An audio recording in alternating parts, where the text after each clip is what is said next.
My name's Rich Loker. I'm with Cades Margolis. You know, I've been on family vacation last week and didn't see any agenda.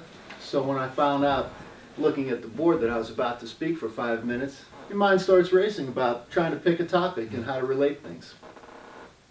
So I thought what I'd simply do is talk to you about some of the thoughts I had about my last couple of weeks out of the office, starting with Gettysburg, a family vacation, and now coming here to spend a couple of days with you all.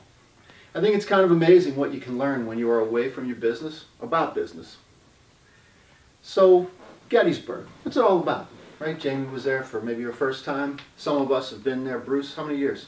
40. 40 years. 42. Yet every time you go up there, it's a little bit different, but the theme is the same. You're up there with older members who are helping prep and teach younger members. We're there trying to build relationships with people.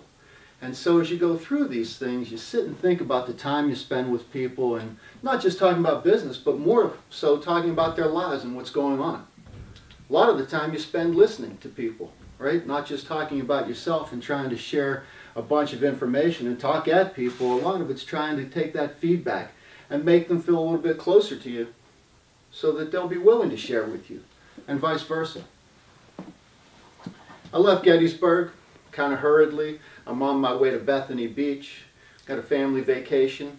There's a bunch of undertones in this whole thing, so I'll share with you that we did these family vacations for years. My brother's about 15 years older than me, and the way the generations work in our family, my niece is about 15 years younger than me, my kids are about 15 younger than her, and all of a sudden what you have is this, these older generations sort of bridging and bonding with this next generation. And there's enough common bond where my niece now has my nephew out in the bars at happy hour, right? So all of a sudden, my nephew and my niece are trying to fix up my son, who's a Penn State grad, with Sexy Lexi, who's a UD student, sitting over at Mango Mike's. Like, hey, it's my kid you're dealing with here, right?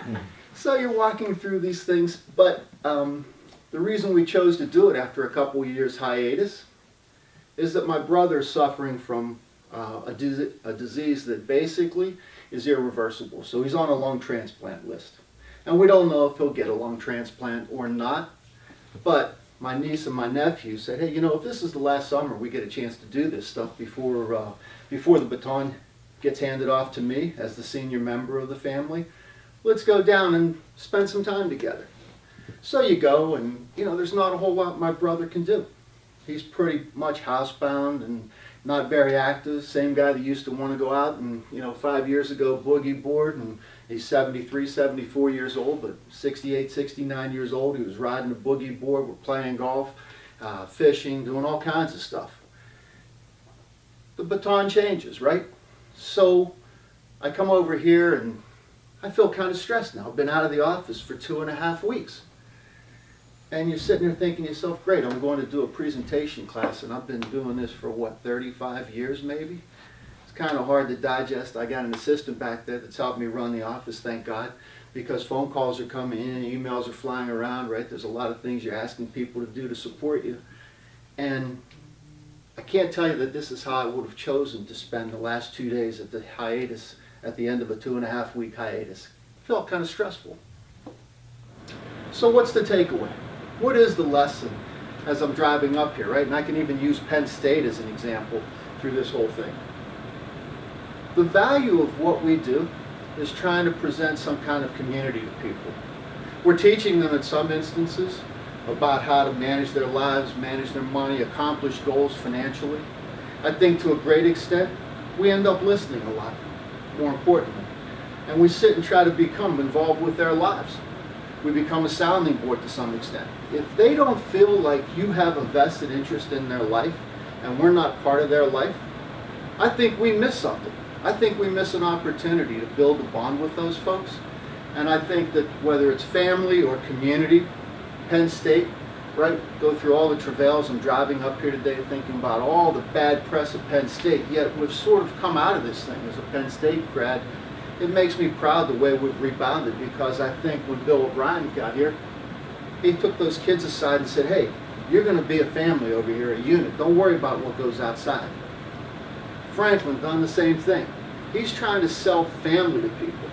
And I think in the end, that's all our clients ask of us, is to somehow make them feel part of a community, and that we're part of that family, part of that community, helping raise them and help them, whether it's the older teachers retiring, whether it's the younger teachers. And I think that the lesson I learned in the last couple of weeks is that the bridge that we build, the community bond that we build, is every bit as important as all the technical factors that we engage in this business.